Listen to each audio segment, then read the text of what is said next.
শীতে পর্যাপ্ত সরবরাহ থাকায় সবজির বাজারে ক্রেতা স্বস্তি মিলে। তবে মৌসুম শেষ ও রমজানে চাহিদা বেড়ে যাওয়ায় সেই স্বস্তি আর নেই। শনিবার রাজধানীর মোহাম্মদপুর কৃষি মার্কেট ঘুরে দেখা গেল, গরমের সবজি ঢেঁড়স বিক্রি হচ্ছে 160 থেকে 200 টাকা কেজিতে। এদিকে বেগুন 100 টাকা ও লেবুর হালি 80 টাকা। রোজার আগে যে শসা বিক্রি হয়েছে 40 টাকায়, এখন তা দ্বিগুণ হয়ে গেছে। তবে দাম কমে যাবে জানাচ্ছেন বিক্রেতারা। বরবটি কিনলাম 120 টাকা করে কেজি, নিলে নেন, না নিলে না নেন, নিরুপায় হয়ে নিতিস। এটা ধরেন 70 থেকে 80 টাকা হয়তো তাও মানুষ কিনতে পারতো, বাট 160 টাকা তো অস্বাভাবিক দাম। প্রত্যেকটা সবজির দাম এরকম। লেবু বর্তমানে লেবু কম, অনেক কম। ভেন্ডি বাজার নতুন ভেন্ডি তো, আপনার একটা ভেন্ডি আছে জ্যাম থেকে আসে, দাম বেশি, আর কামাবাত আসে দাম কম। এদিকে সপ্তাহ ব্যবধানে সব ধরনের চালের দাম কেজিতে 1 থেকে 2 টাকা বেড়েছে।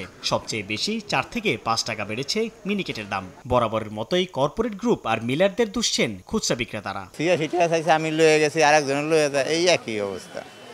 হয়তো নামের পড়তা না হইলে আমি একটু মোড়া রাখামো। 3টা লোকই বাজারটা এখন পুরো একদম তাদের দখলে, তারা ইচ্ছা মতন দাম বাড়ায়। এই মিনিকেটটা 15 দিন আগে ছিল 70 থেকে 72 টাকা, আমরা খুচরা 75 বেচতাম। এই একই মিনিকেট এখন তারা 85 টাকা রেট দিছে। ক্রেতার অস্বস্তি বাড়াচ্ছে দেশি বিদেশি সব ধরনের ফলে। 300 টাকার নিচে মিলছে না আমদানি করা ফল, যদিও সামান্য লাভে বিক্রি করছেন বলে দাবি বিক্রেতাদের। আঙুরটা আছে 450, বেদানা আছে 420 টাকা, নাশপাতি হলো 300, সবুজ ফলের দামটা একটু বাড়ছে, ওটা হলো 400 টাকা কেজি।